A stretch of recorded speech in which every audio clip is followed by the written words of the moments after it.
Peace and love, family. Welcome to another powerful discussion with your sister, Dr. Ma'at. Before we get tonight's discussion started, family, make sure that you enroll your son or your daughter in the UACI STEM Camp, the Ahuru Conscious Ingenuity STEM Camp. Ashe, this is that we are registration is open right now for our winter cycle. This is an African centered STEM camp. All right, designed specifically for our children. We focus on African STEM history. I always say African and diaspora and African STEM history. So that means for about 2 hours, the children come online with us. And I'm sorry, I meant to say it's virtual. I don't know if I said that. It's a virtual STEM camp. So that means no matter where you are in the world, I know some of my brothers and sisters are watching on the continent. Some of you all are watching in the Caribbean. Some of you are watching here in the States. But no matter where you are in the world, this camp is accessible to you because it is 100% virtual. So your children come online with us for 4 hours from 9 to 1, maybe between 12 p.m. and 1. It just depends. But they come online with us for a few hours a day. For the first half, they're learning about African and diaspora and African achievements in science, technology, engineering, and mathematics. And then during the second half, they learn about cybersecurity. They're exposed to cybersecurity concepts, artificial intelligence, machine learning, the fundamentals of programming. All right. So if you come on over to our website, and let me drop this website in the chat. Let me drop this website in the chat, family.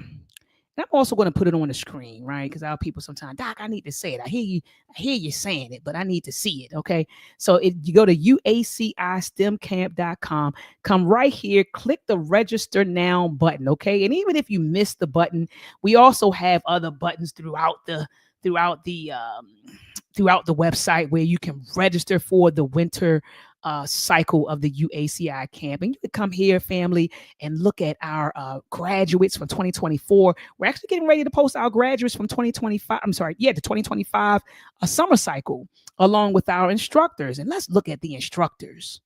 What do all of the instructors have in common?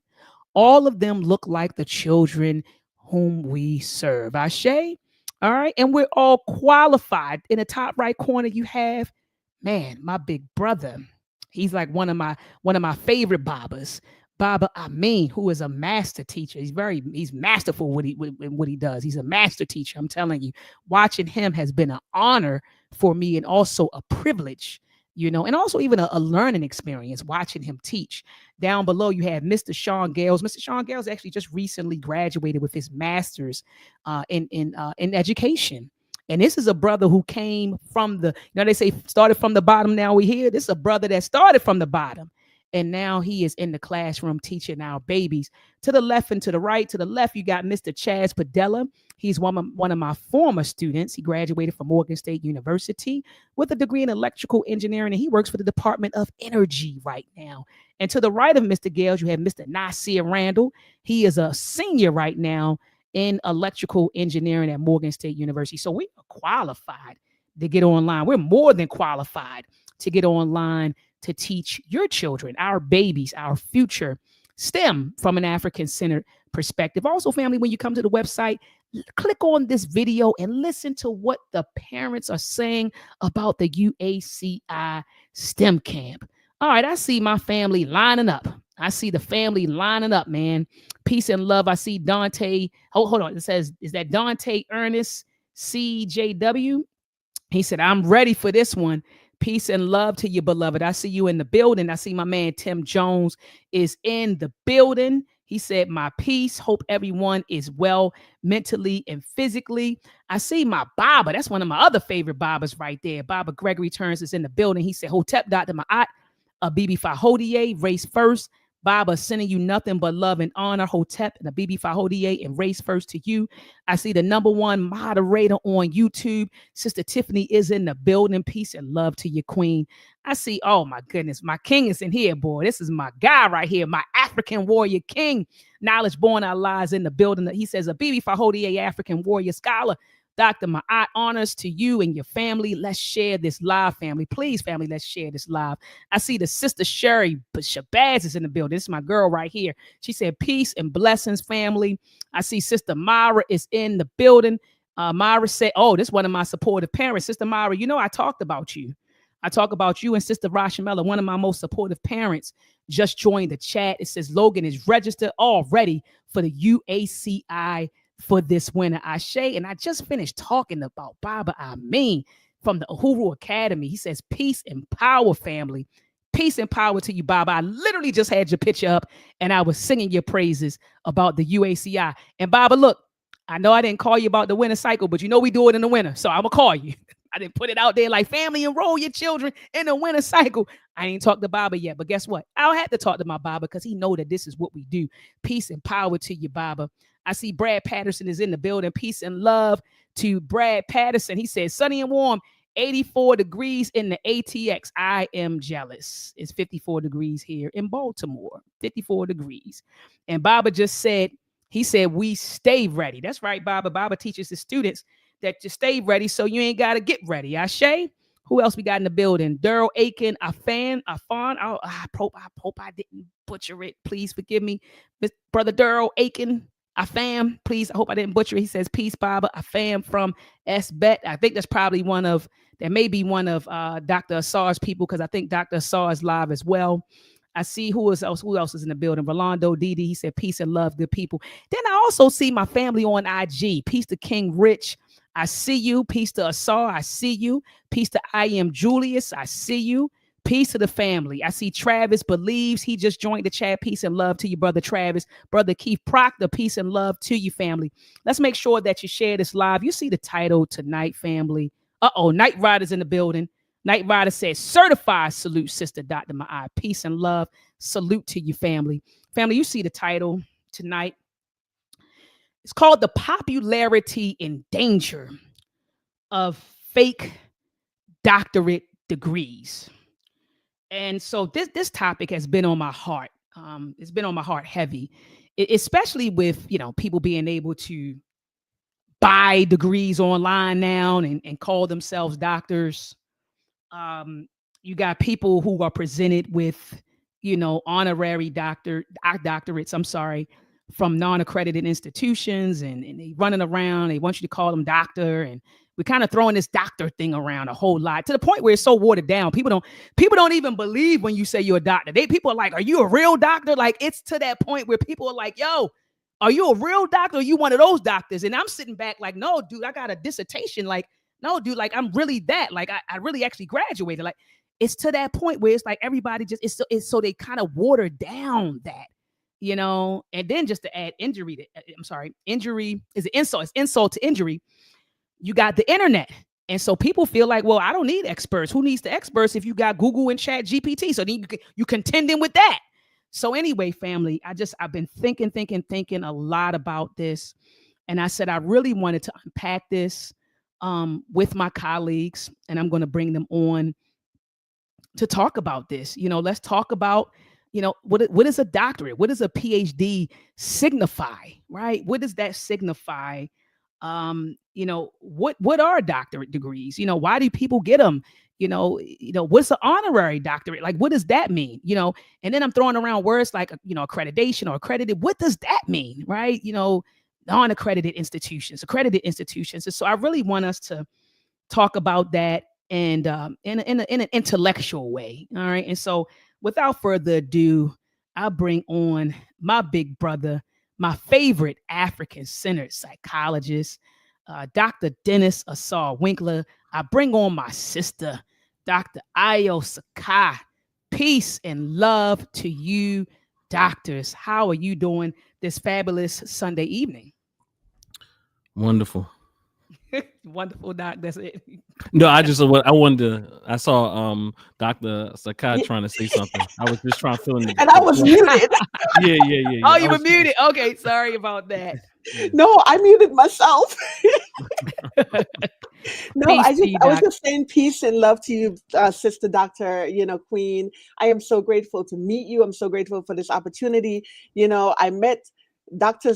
Asar, a few years back, and he's just brought me back into the community and really elevated everything that I've been doing. So I'm so grateful to you, brother. Thank you so much. And this is what we're about. This is what we're about. Community. Let's be about it, docs. Absolutely. Let's be about it. Dr. Asar. Blessings, family. Amani Nine Guvu, which means peace and power.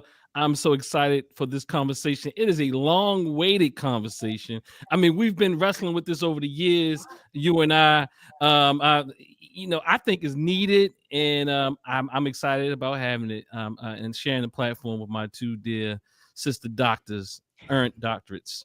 And we get into that. Earned. Yeah, we go that. Yeah. I caught that, Doc. I caught that little, you said the earned doctorates, So I caught that. So we definitely going to unpack that. But before we do, I do want to read your bios, and I want to start with Dr. Sakai. Dr. Sakai, it says, stands as a force in academia, a change maker and champion for intellectual rigor. And the amplification of Black scholarship, Ashe. With more than a decade of experience as a civil servant, she has held senior leadership roles across several federal agencies, harnessing over 20 years of influence and authority in publishing. She is a visionary, founder, CEO, and publisher of Universal Right Publications, LLC, and so in parentheses, UWP, a beacon for transformative peer-reviewed works by Black scholars, amplifying the collaborative power of the allyship in community. Earning her PhD in political science with specializations in Black politics and international relations from Howard University. You just had a homecoming, Doc. Y'all had a homecoming. It says Dr. Sakai honed her experience on linguistics imperialism. Her groundbreaking research interrogates language structures that perpetuate systematic racism and dismantles oppressive narratives that inform public policy, legislature, and politics. As the author of, it says, A2, a scholarly poetical science discourse, the PSD method, her career is marked by excellence and an unwavering commitment with the mantra of integrity to do no harm. She is not merely a leader. She is an ethos of her own. It says she is a movement, a dynamic blend of scholar, author, publisher, and advocate, redefining the boundaries of academic discourse with uncompromising brilliance. And so Doc, I had to read your bio because I wanted the people to know who's on this panel tonight, and just know that we're more than qualified, to have this conversation. So I'll move to you, Dr. Dennis Asar Winkler. Dr. Dennis Asar Winkler, PhD, LCPC, NCC. I got to get some more letters behind my name. It says affectionately known as Dr. DAW, Dr. Dahl. DAW was born on January the 22nd, 1979 in Baltimore, Maryland, and is an accomplished entrepreneur, psychotherapist, educator, and community advocate, married to his high school sweetheart, Kamel Winkler. They share two sons, Dennis III and Jamil. Dr. Winkler graduated magna cum laude from Sojourner Douglas College with a BA. Sojourner Douglas, we got to shout him out. Sojourner Douglas with a BA in administration and earned an MS in clinical mental health counseling from Loyola University. Come on, y'all. It says, focusing on spirituality and psychology. He holds a PhD in counseling education and supervision from Waynesburg University, where his dissertation was titled Measuring the Relationship on Race-Based Trauma, Racial Identity and Spirituality. And I remember, Doc, when you was writing this, you don't remember when we used to call, you were asking me about my process, and I remember when you was writing it. Love it, love it. It says, a lifelong entrepreneur, Dr. Winkler has founded various businesses and institutions in various sectors. To mentor a few, he is the founder, to mention a few, he's the founder of TNAT, that's the Temple of New African Thought Holistic Wellness Center. We were just there last night. I love it. He says, co-founder of Diasporan Soul Jamaican, beautiful food. It says an American fusion restaurant, great food, guys. Make sure if you're in Baltimore, you hit up Diasporan Soul Jamaican and the Jamaican and American fusion restaurant. And he's also the co-founder of the Brothers Helping Brothers Men's Group Initiative. He previously served as the assistant professor of graduate counseling at Waynesburg University, where he prepared master's and PhD students for the field of counseling. Currently, he teaches part-time at Bowie State University in the Department of Counseling and Psychological Studies, specifically teaching Multicultural counseling. Dr. Winkler is respected for his Black African-centered approaches to counseling and psychotherapy, aiding in the growth and development of individuals, families, and communities, particularly within the Black community. In 2023, Dr. Winkler received the Dr. Maxie T. Kalir, I don't know if I butchered that, Phoenix Arising Award, People's Choice for impact on mental health and substance abuse within the Black community. It says a national honor from the Black Mental Health Alliance. He was also recognized by the Grand Temple 13 in 2022 for his sincere commitment for uplifting the community, by the UNIA ACL on February the 24th, 2024, for his perseverance and dedication to the African community, and received an award in March 24th, 2019 for his perseverance and commitment to the African community.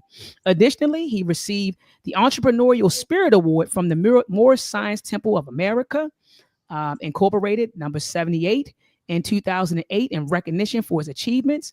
In 2023, he was honored with the Joe Mans Black Wall Street Award in Baltimore for his contributions to the community. Throughout his career, Dr. Winkler has received numerous awards and honors recognizing his contributions to mental health, community development, and education. Dr. Winkler, Dr. Sakai, I welcome you to this platform. Family, before we start building, take a moment out to thumb up this video. Thumb it up, thumb it up, thumb it up, family. And also share this video. We want to each one teach one. And it's so easy to do that in 2025. All we had to do on our cell phones or computer is just share it on our social media platforms, Instagram, X, TikTok, right? Facebook. So let's share it. And then also a lot of us belong to family group chats, friend group chats. Take the link, drop it in the group chat, and tell folks to come on over and listen to this build. And I see some families in the building. Mika, one peace and love to you, Mika. I see Mika's in the building. Who else? I see Brother Prince is in the building. I think these are your people right here. Dr. Craig Samuels, we were just talking about you. I was wondering where you were. Peace and love to you, Dr. Samuels. Cuban Crisis is in the building. Peace and love to you, Cuban Crisis. And Rolando Didi, I think I did mention you. If I didn't, I mention you again if I didn't. All right, so Doc, I want to start off, and you actually threw it out there when you first joined. You said, yeah, these sisters and we have earned doctorates. Can you speak to the audience about what an earned doctorate is? And then we're going to pass the mic to Dr. Sakai and ask what is an honorary doctorate. And then after that, I want to talk about the doctorates that people buy. So we're going to start with you, Dr. Asar. What do you mean by an earned doctorate? Let's start there. Oh man. Yeah, just not to overcomplicate it. I would say it's a doctorate that you actually earned through going through the process of academia, and specifically, I would say an accredited institution, where for many people, they have to go through a bachelor's degree, all of us, and then some can go straight to the doctoral program and earn a plethora of variations of doctorate degrees. For myself in the field that I am, I had to go through a master's, then the PhD. I couldn't skip that step. So nonetheless, what it looks like from my frame is that I had to go through, the bachelor's, 100 and something odd credits, almost 200 credits, hours at the bachelor's level. Then I had to go through 60 odd. Now for me is a lot of credits in my field. So I had to go through 60 credits at the master's level, and then 2 full years of internship. And then I had to write a capstone paper and for the master's degree. And then I had to go to the PhD program and do an additional 60 credits, which is kind of heavy so 60 credits, and then also go through another a year and a half of internship. And then I had to, and most of us have to go at the doctorate level, especially PhDs and others of the like, have to do another capstone or dissertation. And so I had to do a dissertation, which was a quantitative dissertation. And and I had to defend that dissertation. I had to, first of all, I don't want to go through I'll skip some steps, but nonetheless, I had to go through a process. We had to go through a process. We had to go through even being going through our comps and those hours and going before, as you say, Dr. Might always qualified people. And I'm saying that just to say that I'm not saying it's the only way to do a thing, but that is the way that in the processes that people like myself and you with some nuance went through that process to earn their doctorate. So there's a lot of sleepless hours, sleepless nights. There's a lot of it's a rites of passage. It's a lot of daily, as you said, Dr. Mayat, some years ago. It's almost like it's a rites of passage. It's like you have to endure. And so if I don't want to get ahead of myself, but I'll say it's so sometimes it feels like a slap in the face when people out here fronting. Nonetheless, I'll pass it. Yeah, no, thank you, and I agree with you, and that was dead on what you said about like how, because so you did the bachelor's, master's, PhD. I did the bachelor's, and then did the 5-year Doctor of Engineering program, and you and I talked about that, and I explained that after I got my bachelor's in electrical engineering, that was 140. I had to take 144 credits at that particular time. The doctorate program was 60 credits. I had to take 60 class credits. And then after that, I had to go through the A exam and the B exam, where with your A exam, you had to write a proposal. My proposal was roughly about 45 pages. So it was a proposal just explaining my research plan, my research problem and my research plan. And then I had to take the B exam, which I took several years later because I left the university for like 4 years and then decided to go back before they forfeited my credits. But anyway, I actually defended roughly about, no, I left. I proposed in 2007. Left, came back in 2011, and then graduated in 2013. And that's when I did my B exam, which is your defense, where you in front of your committee and you say, hey, this was the research problem, this was the research plan, and these were my results. And you actually defend your research in front of your peers, people who are also experts in that field. So I agree with you. That was my process. Dr. Sakai, did you go through a similar process? Oh my God. Like I'm over here saying, girl, you got a PhD in what? Listen, big up on that. I'm Jamaican, so forgive me some of that pop out sometimes. Go ahead. Be yourself. Go ahead, Doc. Listen to me, okay? Getting a political science, first of all, Howard University political science department is like a whole university of its own. It's one of the largest departments, and being at the seat of power and one of the most acclaimed HBCUs, they are not easy on you. Okay, you got to take that degree, grab it out of their hand, and run like a bat out of hell, because of the trauma that you go through. So first of all, I had, same thing. I had my bachelor's degree, I had my master's degree. I didn't skip a step. And then at Howard University, out of 5 majors at the PhD level, you have to pick 2.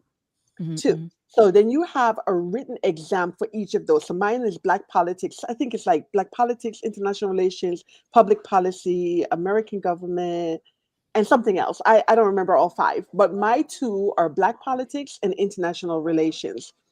For each of those, you have to take a comp separately. So over a weekend, over 3 days, you get 8 questions, and you have to pick 4 of those questions. 25 pages per question have to be cited, edited clean. You get it Friday, you have to turn it back in on Monday. You have to you pass that to be invited to the oral defense to that committee. So imagine 2 of that. So I had to do that for Black politics. I had to do that for international relations. I had to pass each the written exam. You're talking about over 100 pages per exam over a weekend. That'll be cited, reference, and index. Then you get invited for an oral defense, just like your full defense, in front of the committee, and they test you on the knowledge of what you just wrote in over 100 pages, and you're behind better know how to explain what you wrote. So there's no plagiarism or somebody writing your paper going on here. Right. No. You understand? And then after you pass both of those, Then you got to write your proposal and have another defense. And Mm-hmm. then you got to write your dissertation and have another defense. So by the time we are done with our PhD in the political science department at Howard University, we have defended 6 times, orally and written. Damn. Okay, so this is not no play thing. I mean, so when you said that this has been in your mind, it hurts to the core. Okay, and I know we're going to get to how I wrote that article, Yes. and all of that stuff. So I'm not Yes. going to say anymore. I'm just going to leave it at that. But yeah, we earned this. Absolutely. And this is a good segue into I just wanted to talk about now I know that honorary doctorates are a thing. We're seeing a lot of people get our honorary doctorates. So we talked about earned doctorates, right? And then what that process looked like. And so now I want to talk about honorary doctorates, right? Because it's a different process, it's a different path. And so Dr. Sakai, could you talk about what an honorary doctorate is and what that path looks like? Absolutely. Thank you so much for that question. And this is such an important conversation. So we just explained the earned doctorates.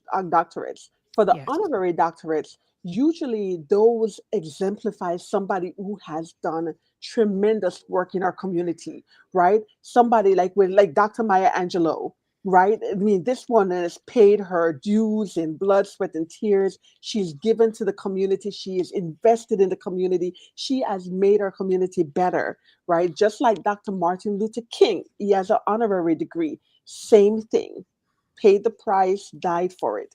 Mm-hmm. Many people who have an honorary doctorate, they get it because they have either, donated a wing or something extensive to a university. That's one path. That's one path. Some of them get an honorary doctorate because they join the board, the board of trustee or something like that on a university campus. You get an honorary doctorate, and you get an honorary doctorate. Also, there's another path where you donate just like a bunch of money, or you're famous, and so those are some of the paths to attaining an honorary doctorate. However, in attaining an honorary doctorate, we have to also include the fact that these will be from accredited universities, and I know we're going to unpack that. Oh, I got it There right here. Go Yes. ahead. I'm listening. So there Okay. are various accreditation agencies across the United States. You have the Northeast accreditation, the Northwest accreditation.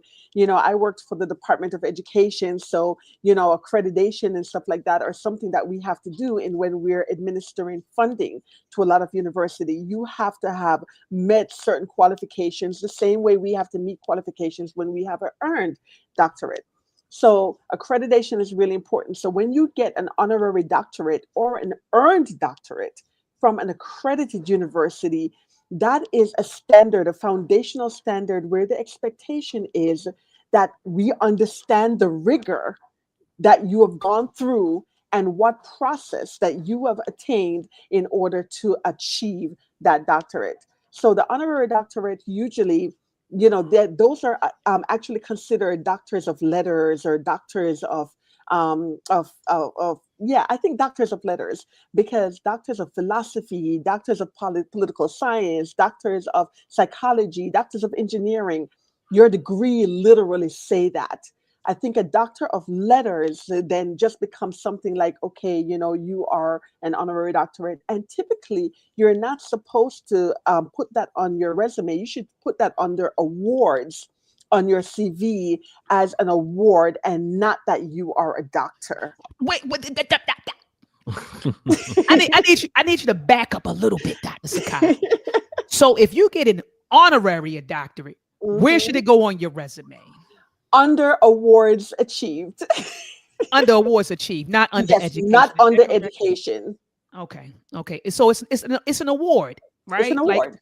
and so so should you be calling yourself a doctor if you have an honorary doctorate? Like when you step outside, should you, and I just want to ask, can you say, well, I'm Dr. So and so because I have an honorary doctorate, even though we know an honorary doctor is really an award?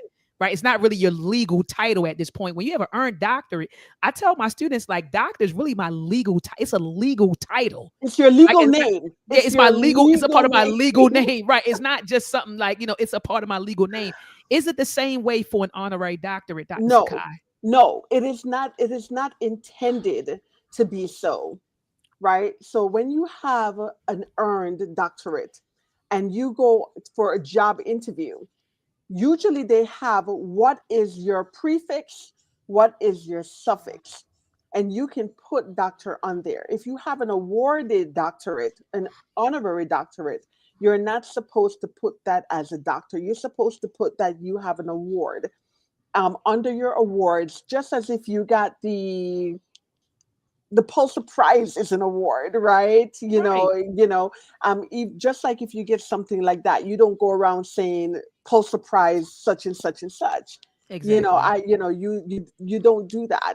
And so you're not supposed to, that's not the intention for an honorary doctorate either. However, people do it. People Yeah, do people do it it all the every time. day, Yeah. all day long. I laugh And about it. I laugh about it. But let me say this, Dr. Sakai. When they do it, I laugh, but it's not funny. It really isn't funny. mhm, It's actually very misleading, mhm, because in our community, you hear Dr. So and so you just assume this person is an expert in some type of field, right? And then you find out it's an honorary doctorate, right? mhm. So it's, I laugh, but it's not funny because it can be very misleading. So, for example, I'm not going to say any names. There's a very popular holistic health guy, and Mm. he put on Instagram. I don't want to show pictures. I could, but he put on pictures. Put on a picture on Instagram. Girl, He I'll had get on, petty yeah, real quick. yeah, he had the garb on, the garbs that we wear with the hoods and the puff. And he had that on, he had his hat on, and he's like, yeah, I'm Dr. So and so now. But when you go to his website to buy his herbs, there's a disclaimer down there about his that he really doesn't have, a doctorate. Yes. See, a lot of our people don't read.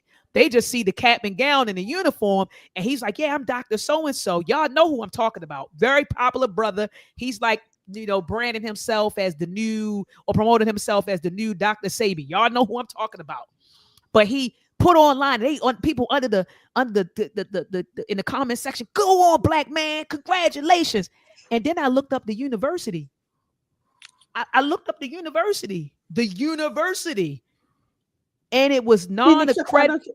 Oh, I'm gonna send it to you. Oh, it was bad. It was when I looked up the university, not even just that it was non-accredited, because some colleges aren't accredited anymore. You got even some Ivy League schools that are moving towards non-accreditation. So I'm not saying that, but when I started looking at the curriculum, and you get a doctorate degree in 6 months, I said, oh, wait a minute now, this seems like a hustle. You pay this institution, you get your doctorate degree in 6 months, and then you take a picture, you jump online and say, call me Dr. So-and-so. I have these herbs I want to show you. But then I go to your website and you really don't have a medical doctorate, or you're not an MD. And that's for protection because you don't want to get sued. So you can say, if you read the fine writing, I'm not. So it can be very misleading, Dr. Asar, when people throw that doctor title around, and I'll land my plane with this. Our people need to start looking at stuff like this. When people quote, I got it from this institution. Google the institution.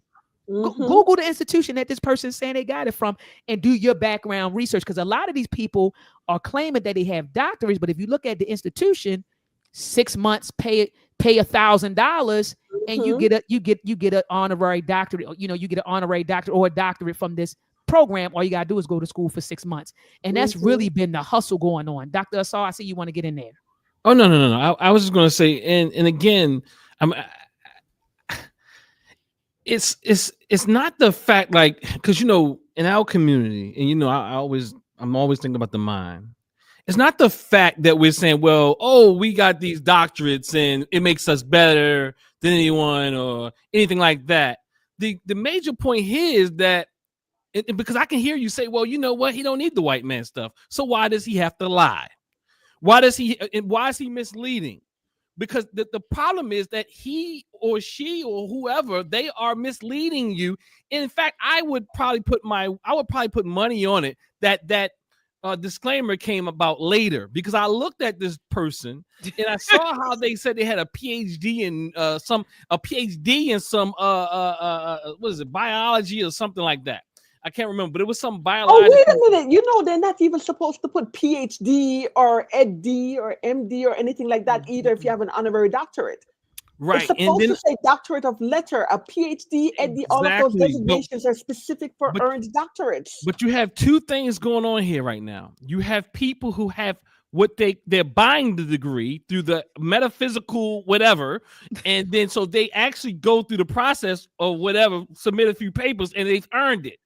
So we're not only dealing with people who are getting honorary doctorates, we're dealing with people who are getting unaccredited fake doctorates. Mm-hmm. That's what I'm talking about. So it's two of them. I have a friend that went to school with me, honestly, and she has a PhD, and then it says in the fine print that it's honorary. And again, it's supposed to be of humane letters or something like that. Right, but it's exactly. also from a religious. Typically, a lot of these places they're getting these honorary and also paid degrees from religious institutions.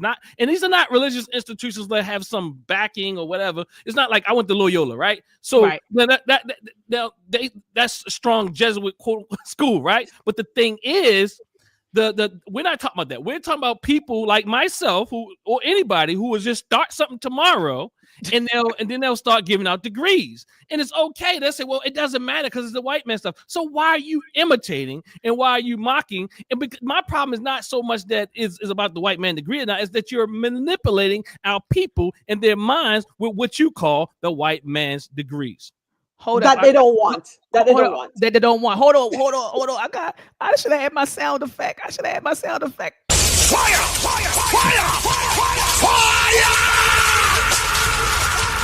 Oh my God. Doc, I thought the same thing. I said, man, when I came into this conscious community, I'm going to go like this. Conscious community, people, man, they took Dr. Ma'at through the ringer. Oh, is she a real doctor? She not a real doctor. Doctor of what? What is she? She got the white man's education. And the same people who said that I had the white man's education are the same people who are buying fake degrees and coming literally in the community. I can name more. I didn't name the first person. Somebody guessed it. Hold on. I'm not going to say no names, but you know, I was going to put it on the screen, you know. And then there's a lot of other people, you know. Little Benny is a lot of people. Yeah, Little Benny, you know, Little Benny, Little Benny got one. It's a whole bunch of them out there. Bunch of them, yeah. I saw a very popular. I'm so sorry, Dr. Mahat. I saw a popular public speaker. Somebody, she's always popping up on LinkedIn and on IG. I don't know if y'all know her name. I don't remember what her name is, but she got short hair, like a petite sister, and she's always talking about why you're not getting paid for being a speaker. You know, I don't know if y'all know who she is, but I Googled her, and I forgive me if I'm wrong, but I'm telling you, I searched everywhere I could find on LinkedIn, anywhere I could find where she posts, where she has an earned doctorate, and I cannot find it anywhere. I see mayors, people who I knew before they decide to run for office. Okay, all of a sudden one day pop up sending me emails talking about doctor. And I was so shocked the first time I saw that. I actually sent her an email saying that it's unethical to put that you're a doctor when you're not, because last time I checked, she wasn't. Absolutely. But I just want to drive that point home, that what Dr. Asar said. The main people who attacked, you got the white man's, you online with the cap and gown, but you was beating up people with degrees, beating up people with, I'm talking about with BS degrees or BA degrees, master's degrees and PhDs. And now you online with the cap and gown. And I agree with Dr. Asar. That's manipulation at its highest. That's manipulation, at its highest. And like he said, it's funny to me, Dr. Asar, now when I sit back, man, and I remember how attacked I was. She got a white man. She coming with that white stuff, white perspective, da da da da da. But now you online, gunning to get it. So what I determined, Dr. Sakai and Dr. Winkler, I call it degree envy. I do think there is an element of our people who feel some type of way, you know, when you do step in the room and you say, hey, I'm Dr. So and so, or I have an advanced degree in such and such. You got some people who really feel, you know, inadequate, you know, or ill-equipped, you know, when they converse with you or when they're in the space with you. And you know, and let me tell you how I've deduced this. There are sometimes people bring up my doctorate and I don't even lead with that. What I'm saying is like I'm in the space, we're chilling. You know, I didn't even tell you my name was Dr. Ma. You know, I'm just conversing with you. We just chilling. And some people may, you know, but it's, oh yeah, you got that PhD. I didn't mention it. Why are you mentioning my education? We talking about something else, and then you're bringing up my education. You know, I'm not, you know, we're not talking about that. Well, yeah, I know, because I know you know it because you have a PhD. No, I don't know it. Because having a PhD does not signify that I know every damn thing. Having a PhD signifies that I'm an expert in my field of study. But if you take me out of my field of study, I'm learning just like you're learning. You know what I mean? I'm learning just like you're learning. And I may learn it a little differently because of the skills I acquired, you know, from academia. So I may tackle the problem a little differently, or look at it a little differently. But I'm not an expert in that field. You know what I mean? I look to the experts in that field. And so outside of my field of study, I'm not the expert in the room, right? But people will, and you can go share your experiences, but you have some people who they are envious of, you know, people who have degrees. You have some people who feel insecure, they feel inadequate, they feel ill-equipped, you know, when they're conversing with you in a space with you. How do you doctors feel about that idea of degree envy in the Black community amongst people who don't have them? What are your thoughts about that? Well, I agree with you 100%. The first time when I first started going to my PhD program, being a first generation, being an immigrant, you know, it's first of all, it's hard for people to understand even what that is, right? So that's the first thing. But usually what happened is for them to say, "Oh, now you think that you're better than everybody else. Now you think you're better than everybody else because you got that degree." And I agree with you, Dr. Mahat, because what that means is that I'm a lifelong learner. My professors and my committees, they all told me that when you get your degree, that's now where your learning starts. Mm. Okay, you are now Mhm. fully you've gotten the credential to go out to fully own and craft your research and to learn other things from other people. That's what internet, intercultural and interscholarly rigor is. When we interact with each other, not intersect, but interact with each other and learn what you do, what Dr. Assar does, what I do, and then how do we amplify that to better what it is that we're interested in. So, I get that a lot, but actually, most of the times I will be in a room and there will be an MD or somebody else, and people will refer to them as doctor and ignore me and just call me Ayo. Oh, golly, man. And I would have to tell them all the time. I can't tell you how many times I've been in business meetings because I've been in public facing positions, and we would be with university presidents and deans and all of this stuff in business meetings, 15, 16 people. And my leadership will address all of them as doctors. And then when come around to me, they're talking about my first name. And I would have to go, oh, and yeah, let me introduce myself again. My name is Dr. Ayo Sakai, as I said, and I have to constantly do it. So you find yourself constantly, reminding people because you know what? It's respect. Your name, when you are named, whatever chosen name or name you prefer to be called from whatever, demographic you were in, people should respect that. And when people call you anything other than the name that you have introduced yourself by, that's disrespectful. Yeah, that That's is true. disrespectful, That is right? true. And our ancestors said, if you do not know who you are, anyone can name you, That's right. right? So we have to know who we are. And it gives us this imposter syndrome to make us afraid or embarrassed to go into a room and say who we are because everybody is either attacking you, downgrading you, or thinking that you don't deserve, what you have earned. That's No, the issue. absolutely. That is the issue. That is the issue. And I see in the chat about like accreditation versus non-accredited. And someone in the chat, they was like, look, you should always get your degree from, an accredited university. I just kind of want to talk about what accreditation is. And so at Morgan State University School of Engineering, our program is accredited by ABET. And a matter of fact, we're actually getting ready to go back through ABET accreditation.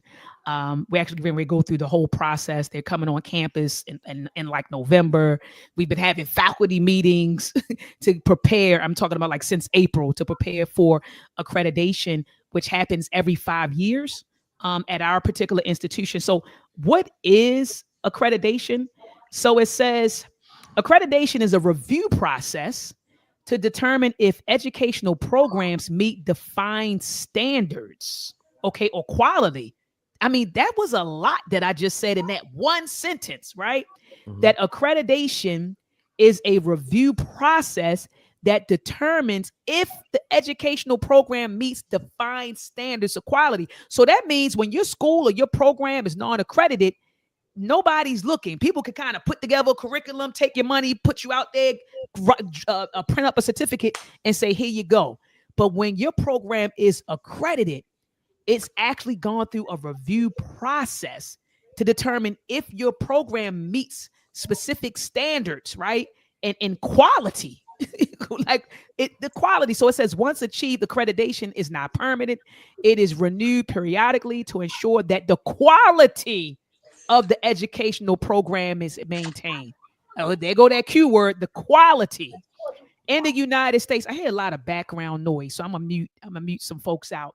In the United States, academic accreditation is voluntary, is decentralized, and carried out by many non-governmental, nonprofit organizations. The process of academic accreditation typically culminates in an external quality review by a team of professional experts from academia or industry. Let me say that again. So in the US, they're saying that accreditation is voluntary. All schools and programs don't have to be accredited. They don't, meaning that there's nobody overseeing or ensuring the quality of your program or your school. Okay. So then look at this. It's voluntary, decentralized, and carried out by many non-governmental, nonprofit organizations.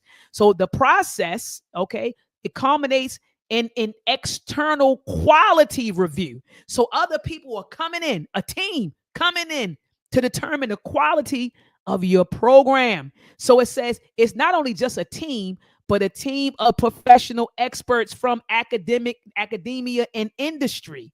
So this not just little Durl over there coming in to check out your program. These are people from academia and industry coming in to say, hold on, wait a minute, what's going on? Let's check the quality of this program. They come in, they check your syllabi, they check how you're assessing students, they look at the courses, what is your course offering, right? They interview students, they interview faculty, okay? They look at samples of the students' assignments, of their projects. So it says these experts volunteer their time, professional knowledge, and experience to this process of quality assurance. So when the program is accredited, right, it says, you're being assured of a certain quality. You understand? You're being guaranteed a certain quality, a level, right, of quality. And it says an ongoing improvement to education in their discipline. All right. So what distinguishes ABET accreditation? So it says ABET accreditation is not a ranking system. It is a form of quality assurance for programs in the areas of applied and natural science, computing, engineering, and engineering technology. So now you see why Morgan State School of Engineering goes through ABET, because that's what they specialize in, ensuring the quality of areas of applied and natural science, computing, engineering, and engineering technology. So that is what we mean by, that's what we mean by accreditation. So we all keep throwing that word around, accreditation, but that's what we're saying, that, when we say a school is accredited, that means it's gone through a review process where somebody is ensuring the quality of that school. When you get your degrees, or you go through a program, or institution where it's non-accredited, no one's looking. Okay. So if no one's looking, people can give you anything.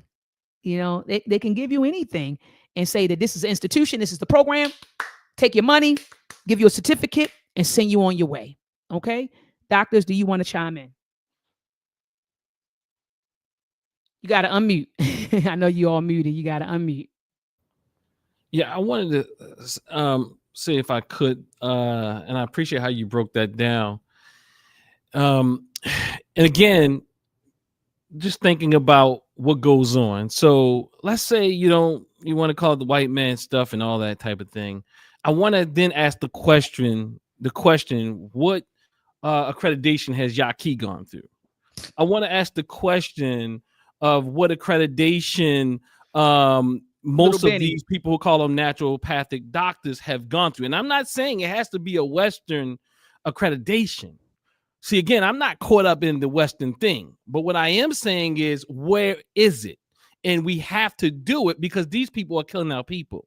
And that is my problem. That is my problem. Like, people are getting fake degrees and honorary degrees and acting like they're doing things they're not qualified to do.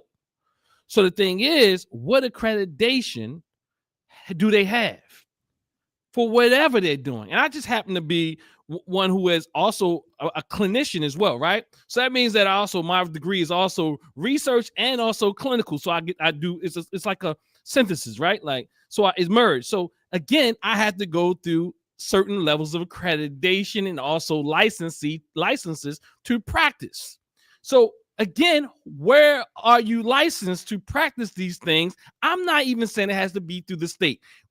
Is it even with our communities? Is it even with like where is it? And these people are hurting us. That's my major issue, honestly. And if I had to go back to, I wanted to kind of go back a little bit. Dr. Mike, come back. And yes, it is true that when you get this degree, that somehow you become a new person in people's eyes. Somehow you become a magical Negro.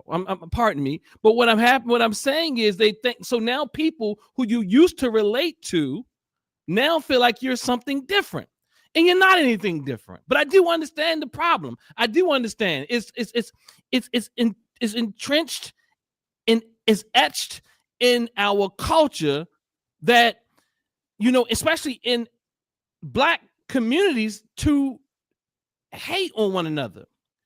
And it's really been etched into us to hate on one another. And the problem is, I understand it. But you same people, and people don't tell you this. And this is, I want to tell those who are ready to go, who are thinking about going to school and further education for their people, be ready, because people are going to try to tear you down. Yes, it's sad, man. Keep in mind that is a part of what they've learned in this country, in this experience in the West. So understand that it's a sickness, and that you will have to prove to them, in a sense, and I understand it's a sickness. You will have to prove to them that you're still real. You have to prove to them that you mean them well. You have to, but in fact, there's this jealousy thing that kicks in, but that is a westernized disease. It is a westernized disease, so I understand it. So I'm not bashing my brothers and sisters, because I do understand it. It is a illness that the West creates to hierarchizes people. So in their mind, they think that you think you're better. In fact, it's not about they thinking you think you better. They think you're better. Come on, that part. And that is a part of the illness. And as Dr. Maya said, I don't know everything. And in fact, you get those passive aggressive shots to say, "Don't you got a PhD? Don't you know everything? Or don't you know? Or you don't know that?" So in essence, people don't even think you realize that they're telling you a lot in the way that they articulate that. So don't you know? Because really, they're taking shots at you. Yeah. Oh, you don't know that? I don't know everything. I'm sorry that you believe that. I'm sorry that you brought it into the soup. I'm sorry that you believe that people with PhDs and all these degrees think and know everything. No, absolutely. Let me ask you, doctors, this, and we'll close on this point, right? Because I said I was going to keep you on for an hour, right? And so we're 54 minutes in. But do you think that, and I know that a lot of us, we read the works of our ancestors. We hold on to their every word. Even when some of their words are wrong. In our community, it's like you can't say anything about the I call them the holy lambs. Certain holy lambs you can't talk about. Yeah. This is one of my favorite books right here, The Miseducation of the Negro by Dr. Carter G. Woodson. It was published in 1933. I'm looking forward to celebrating the centennial of it in 2033. That will be the centennial of the Miseducation of Negro. We should probably do something, Doc, at TNAT, in 2033. But Dr. Carter G. Woodson wrote this book after traveling and observing educational systems in various areas, locally, nationally, internationally, and amongst various groups. But he focuses on us. And in this book, man, he criticizes people with PhDs, in his time. He was like, they're useless. He said, these folks that have these higher educations and higher educational degrees. He said, man, they're useless to our people, and mind you guys, I read this. I'm on my third iteration. I'm actually on page 144 now, and it has 199 pages in it. So 50 more pages. It'll be my third time reading it. And he talks a lot too about a lot of things. But in this book, he does critique people who had PhDs back in that day, right?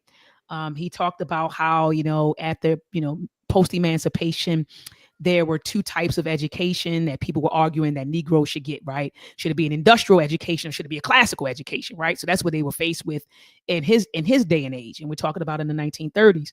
And so he was saying that a lot of the colleges or the institutions back then, he said he looked at their catalog and they did not have programs that taught us about who we are.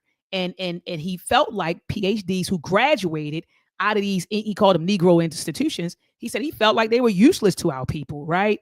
And he said, look, you all are better off. He said the less education, the better off you are. You be of service for your people. And he said the higher, education you are, the higher your education, the more useless you are to your people. So I ask you, Dr. Asar and Dr. Sakai, do you think that's true today in 2025? What are your thoughts? Um, I think one of the challenges that we have as a people is that we don't allow ourselves to grow.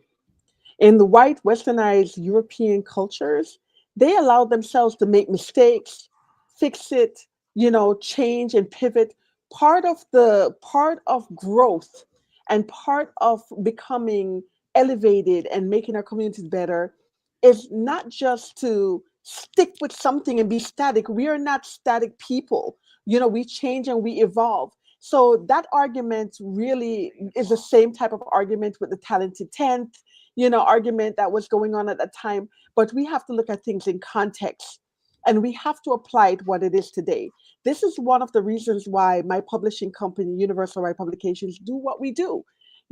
We are publishing the Holy Grail scholars, right, who are lending their names to elevate the emerging scholars because what they stood on before is important, is valuable.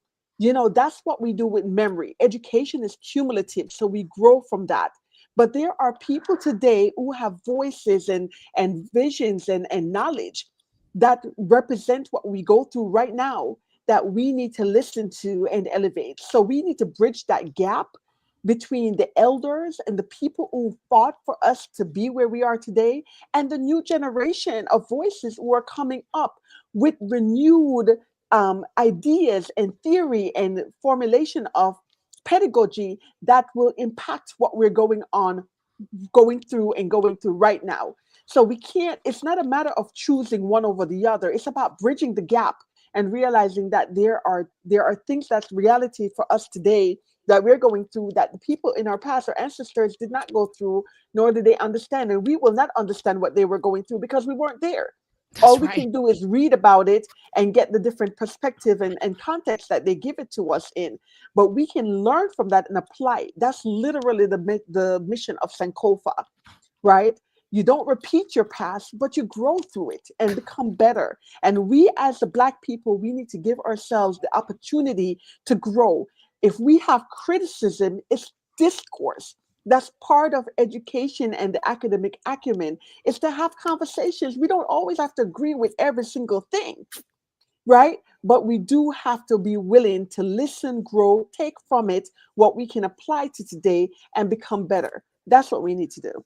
Absolutely, absolutely. Dr. Assar, what are your thoughts? Do you think that his critique of PhDs in the 1930s is, it still stands? Is it still relevant in 2025? What are your thoughts? You're gonna be surprised. I don't want to throw it away. Me either. Go ahead. I don't either. Go ahead. I think we're going to say the same thing. The initial thing is for me to become defensive, right? I'm not useless. I am not useless. You are not useless. Dr. Sakai is not useless. I'm not saying anybody, that's a strong term. But I will say is I think that even when you read that book, it's always easy to beat up on people who are seemingly at the top. As Dr. Ray Higgins says, if you're at the front of the room, the bullseye is on you. So we can expect that. You can almost expect that. So, but the thing is, I say that he also speaks about miseducation from K to 12, but he doesn't spend a lot of time there. No, he doesn't. But miseducation is miseducation is miseducation. And I don't think that because you didn't go to school that you're not miseducated. I think there's plenty of miseducated people. So the sentiment, I think, stands. Because I do know a lot of people who've gone to school and they become race traders, but they become race traders in a sense. Mm-hmm. And they see themselves in a hierarchical way, even those of us who call ourselves conscious. You know what I mean? Like we run for all the grants. We ain't trying to dismantle or disentangle isn't it? Because we got too much to lose in our minds. Yep. So yes, there's an element of that, but there's the same thing with someone who went to school to get a truck and they're doing pretty well and they're doing pretty good and making more money than PhDs and MDs. So what I'm saying is, facts. So the thing is, the miseducation, I think, is the point. But I do think I understand it. Let me just wrap it up like this. I do think there's still an element of truth there, but I don't think it's fully the truth. But I do think there's a lot of work to do with PhDs because the more education you get, I mean, there's various ways to look at this. But let me just stop there because no, go build. Doc, come on, I want to hear you. I want to hear you because there's also truth that there's a certain level of consciousness that comes with education.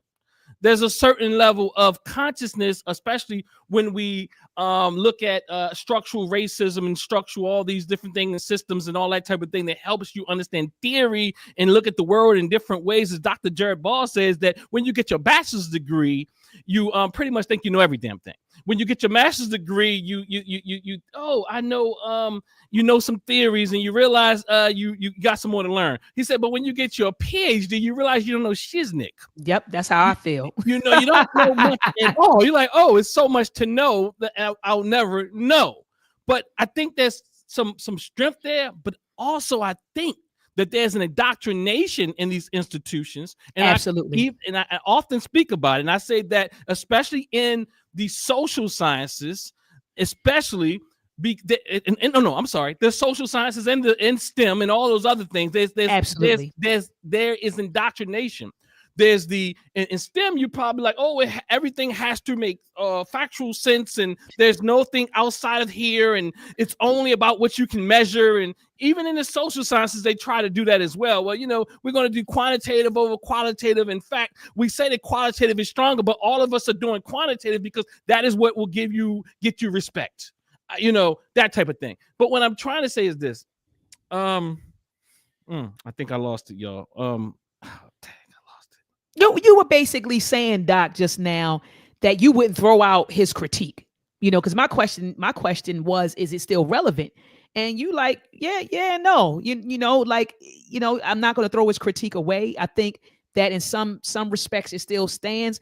And you said that what's actually happening in this institution is in indoctrination. Feminism. I think that most social scientists are black feminists. Ooh. No, I'm sorry, white feminists and black.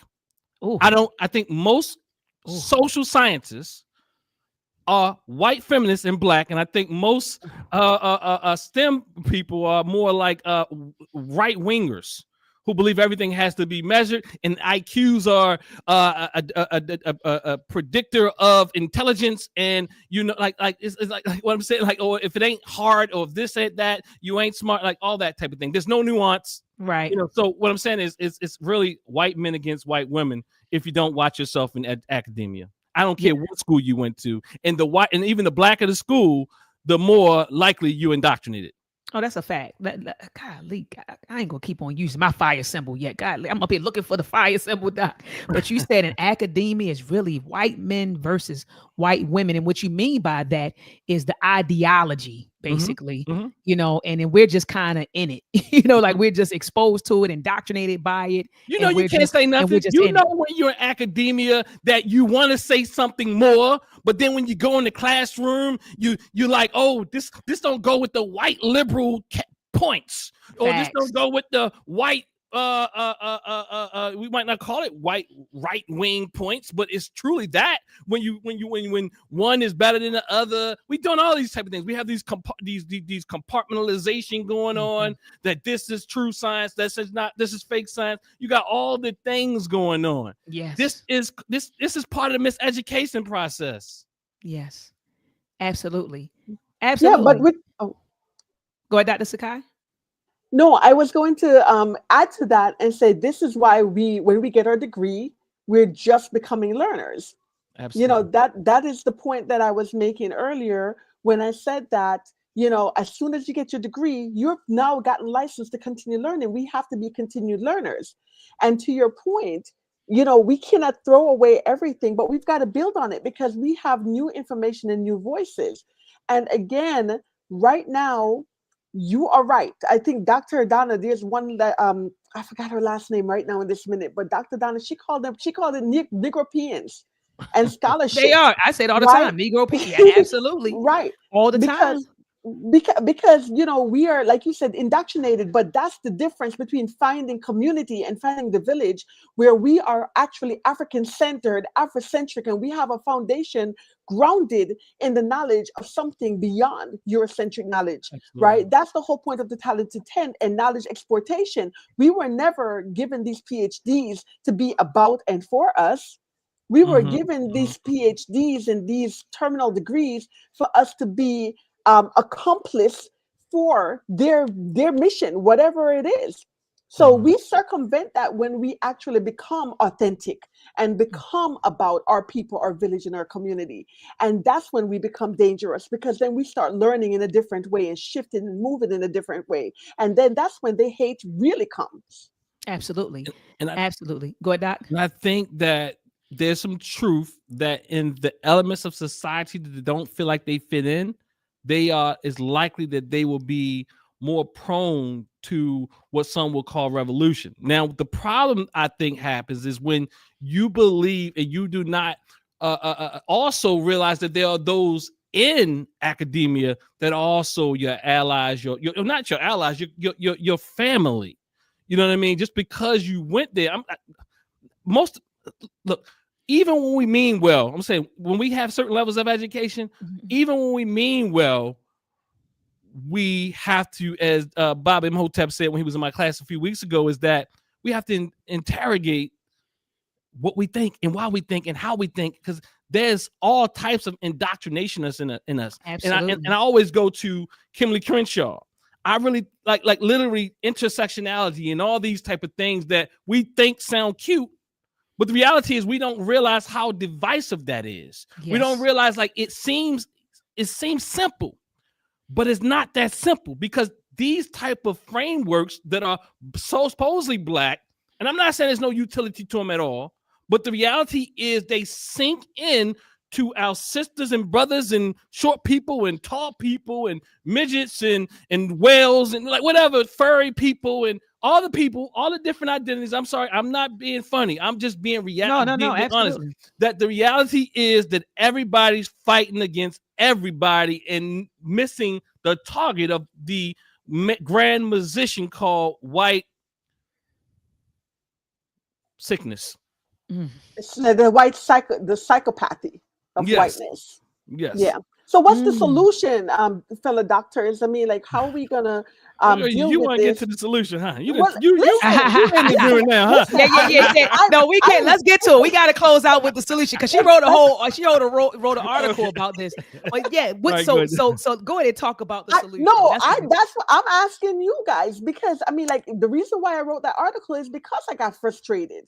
It's because I got frustrated, right? And I felt so like alone in the process. And I was so glad when I saw Ghana and a couple of our African countries standing up to start saying, no, you can't call yourself doctor in certain arenas. We're going to make it that you cannot use this, in the educational way. And so when I saw that, I was like, thank you. It's kind of like when I saw the letter B. Every Black people, when we talk about Black people, we always lowercase in the letter B. That irritated me too. When we talk about Hispanics, we don't lowercase H. When we talk about white people, we don't lowercase W. When we talk about, Asian people, we don't lowercase A. So when we talk about Black people, why are we lowercase in B? And then, of course, the American Association of, what is it, the AAP, of the citation, right, that we have to use. APA. When they came out, APA, right, when they came out and they actually said, no, you should uppercase the letter B. I was so happy. That was 2 years ago, right? And then now we're all here dealing with these fake doctors, wannabe doctors, hating on us doctors, YouTube university doctors, right? We're all dealing with them. And now that's degrading and undermining all of the blood, sweat, and tears that we've put into our work. So what's the solution? How do we deal with it? We need to write about things. We need to speak up. We can't be silent. Right. And then we got to call things out. Like I saw on the thread that people were just name dropping all the fakers out there. There's a whole lot of them. And they're very popular in the community. You know what I mean? And then if you say something, people get mad. Oh, yeah. I didn't know that. Yeah, Dr. Sakai, when I go into these community spaces, let me just tell you, Dr. Maya, I go into community spaces. They often bring me into these community spaces. I'm not going to tell you a fib. When I walk in there and everybody in the room is Dr. somebody, and then they're and you can just tell, like, honestly, like, there's very few people that have, like, okay, like, there's people that don't need a doctorate. I mean, nobody needs it, but to be sharp. But there are people that don't have a doctorate that's sharp. I just mentioned Baba Imhotep, right? Very there are sharp. people like that, right? That interrogate your thoughts, right? So you don't need a doctorate. But there's when you walk in the room and then everybody in the circle name is doctor, but you realize, nah, you ain't go through that process. And it become like I'm in a circle, and they're now somehow putting them on the same, I'm going to just say level. I typically don't do the levels and things in a hierarchical way, but nonetheless on the same level, that coming from the same understanding or has the depth of understanding that I do, because they gave them doctor, and I know there ain't no way.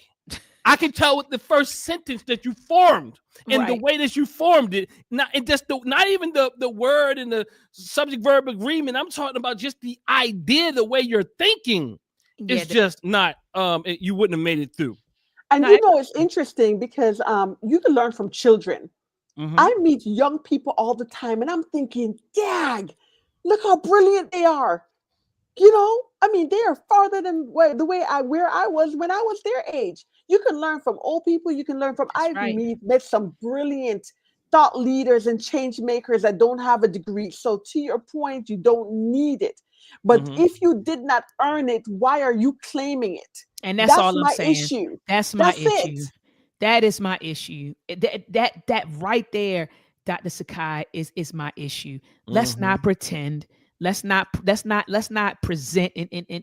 let's not present ourselves as something we're not. And that's all I'm saying. And I'm with Dr. Asar. I know some sharp people who don't have PhDs, master's degrees, even bachelors. He named Baba Imhotep. Sharp, one of the sharpest people I know. And what I mean by I know, I'm talking about I have colleagues from PhDs to bachelors to know sharp brother that I learned from. But I appreciate that he's not going around, presenting and say, "Oh, call me Dr.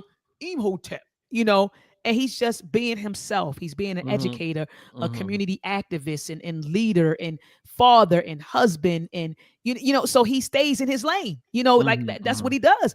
Brilliant guy, Baba Amin. Baba Amin's a brilliant brother. He started his own school, the Uhuru Academy. My son Jalen attends the Uhuru Academy. I would not put the education of my baby, and that's my baby, I love him to death. I would not put that in the hands of somebody that I didn't trust or hold in high regard. So people like that. So I agree with Dr. Saw. You don't need to be let's just be honest. You have a degree, you don't have a degree. And I always say this was a quote I used to say on sign at his platform all the time. In order to be certified, you must be verified by somebody who's qualified. What process you didn't go through the doctoral process, right? The doctorate process. Maybe that's not for you. Going through that process, that's not your path. Getting the master's degree, that's not your path, or bachelor's, whatever. That's not your path. But if you want to become an expert, I do advocate for you to go to school, for you to go to college. That's what I advocate for. But let's say you're like, college isn't for all of us, right?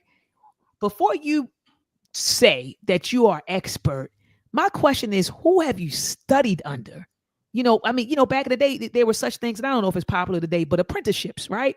Like who has you, even with barbers. We were with Brother Jabari last night at the Temple of New African Thought, and Brother Sundiata said, well, Brother Jabari, Chairman Jabari, he was my master barber. I studied under him.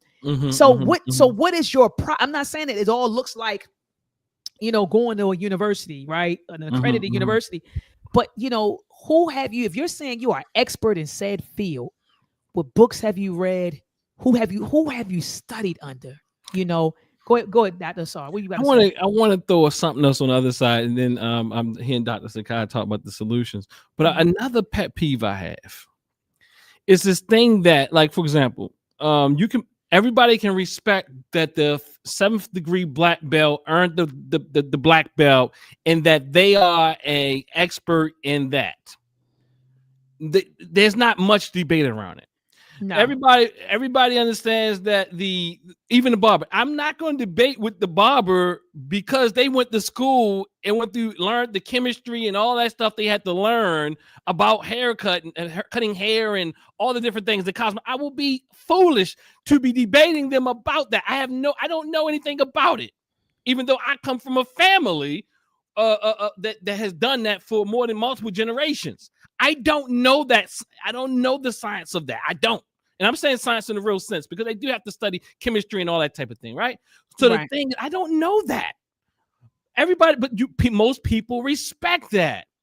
But when it comes to Dr. Sakai, it will be speaking about linguistic. It's so fancy, I don't even know how to say it.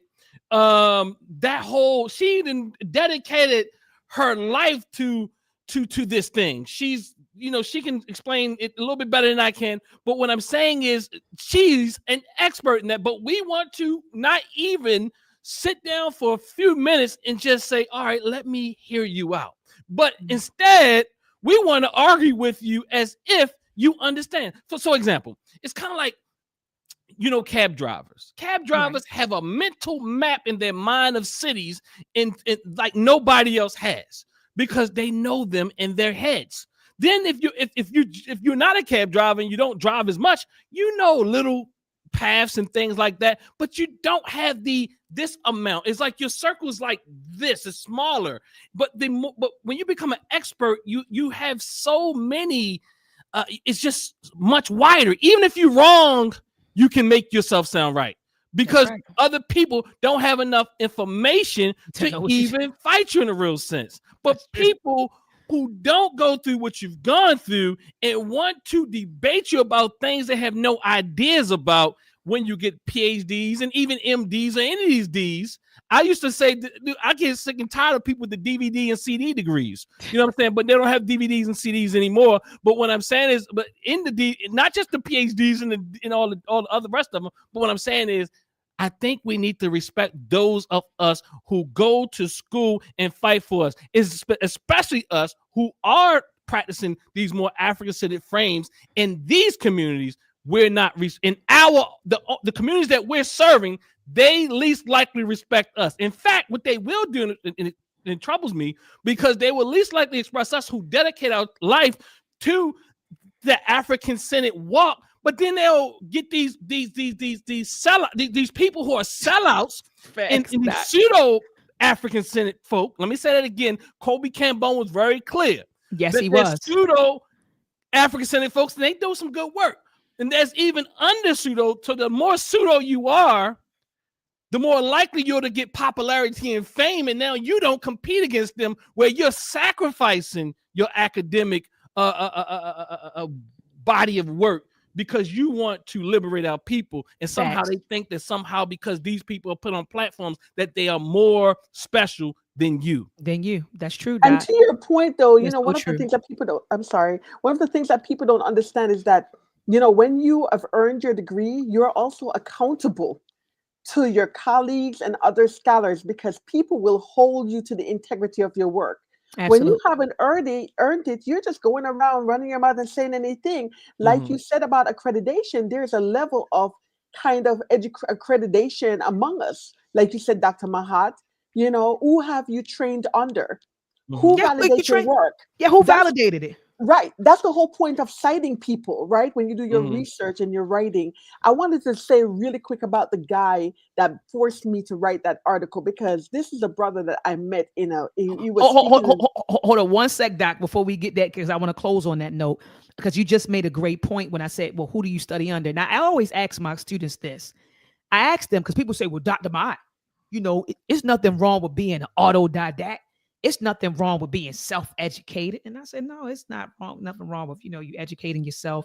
You know, we educate ourselves. Like you said, we're lifelong learners. I pick up a book and teach myself certain things. Now, I don't run out here and say I'm an expert in it because I sat down and read a book about it. But, you know, I do agree that you can self-educate. But I asked them this. I said, okay. So you saying you don't think, you know, you should go to a university or study under somebody. Okay. So I asked my students this, and even the community. I remember being on Sign Others platform. And I said, would you want to get on a plane that was flown by someone who said, I taught myself how to fly? Would you get on a plane? Would you literally pack your family up, wife, your children, the husbands, the babies, and get on a plane with somebody and say, no one ever reviewed my work. I've never flown, you know, I've never proven my skills to anybody. I just taught myself how to fly, and I know how to fly. Would you get on the plane with that person? No, you wouldn't. You wouldn't get on the plane with that person. Would you go get heart surgery from somebody who says, well, I taught myself how to cut. I taught myself anatomy and physiology. I taught myself that. But nobody has ever, I didn't study under anybody, and nobody has ever vetted me.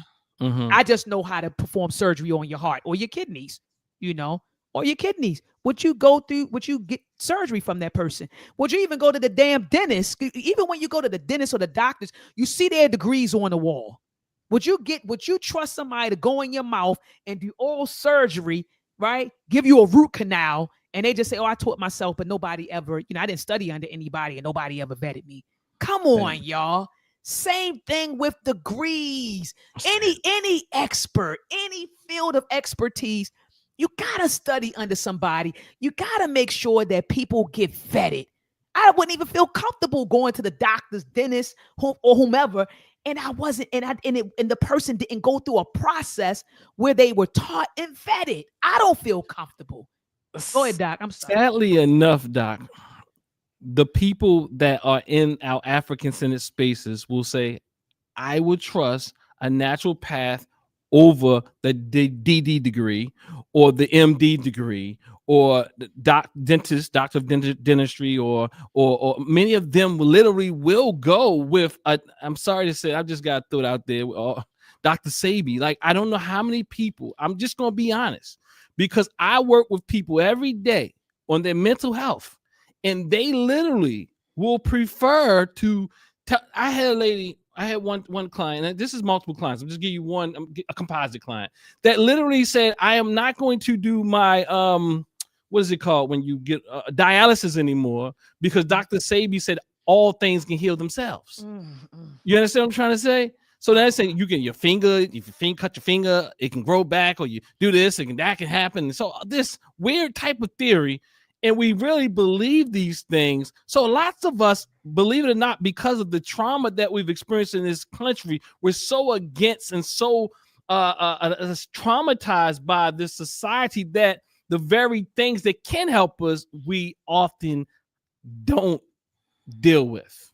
That's You right. know, you better not talk about a vaccine. You better not talk about medication when people are walking around with 210 over 120 blood pressure, telling me that they're going to their holistic doctor, and then the next thing I know, they don't tell you when they had a stroke, because I have too many people who are having strokes because they're waiting on the, I sell herbs in here, but there's limits. Exactly. It's limits to it. So let's close out, Dr. Sakau, on your last point. You mentioned the article that you wrote. Could you tell the family the title of it and why you wrote it, Doc? I don't even remember what the title of it is, but I posted it on LinkedIn. And I met a brother, and he was representing a very, very well-known, respectable establishment that I don't want to say, because I might as well just go ahead and like tag him, right? And he's from the Caribbean. So again, I don't want to like just throw that away, because they're quick to say. And then he said he got it from like an African country. Now, my thing is, I met him, he met me, he was like, oh, good, we can work together, we can collaborate, business networking, we do that all the time. But then he's like, you know what I really need? I really need a doctorate. I just need somebody to give me a PhD or something, because I'll be making a lot of money. Now, I know a lot of us out here struggling. We earned it, and we have to earn everything that we do. Now, what's this money he talking about? And then 5 months later, he popped back up and said that he got a doctorate. And then he asked me, what do I think? And he didn't get it from us. He didn't get it. He didn't buy it. He didn't get it from a non-accredited school. He just one day decided he's going to put a doctor in front of his name. Mm.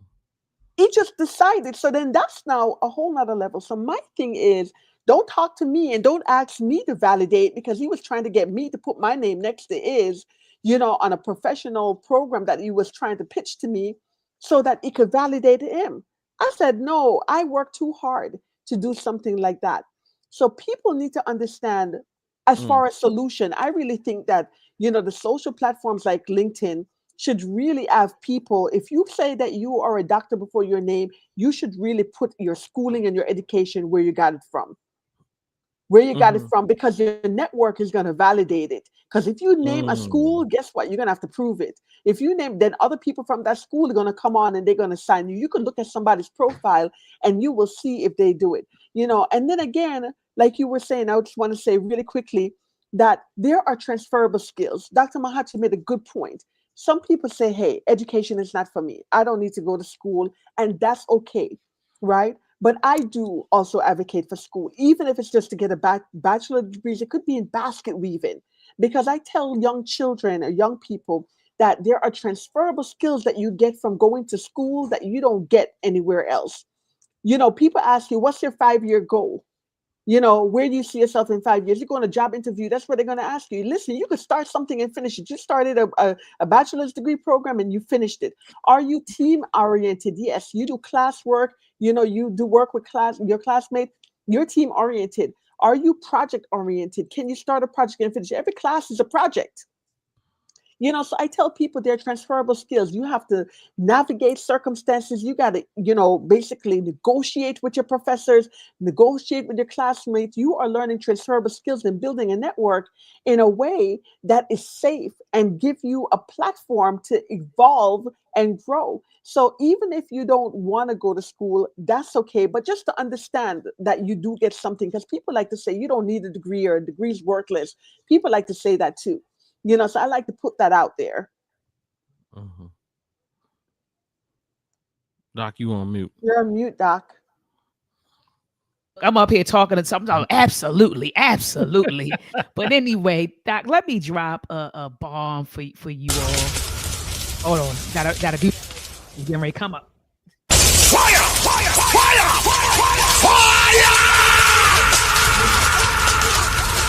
Fire! First of all, I would like to thank the both of you from the bottom of my heart. I know I said we was going to go for an hour. It's been 90 minutes, so we went 30 minutes past, the 1 hour mark. But I do thank you for taking time out of your busy schedule to be with me and my listeners tonight. I know Dr. Sakai, she's actually family. She's traveling. She's somewhere. I don't know where she at. She's somewhere, but she's traveling. And we were trying to coordinate a date and time for her to come on. And she said, we'll make it happen. We'll make it happen on Sunday. So Dr. Sakai, I thank you for taking time out of your schedule to be with us. Dr. Asar, you already know, man, you're so busy. You're such a busy brother, man. I was just with you last night. You all over the place. You didn't look. You had some stuff going on at TNAT today.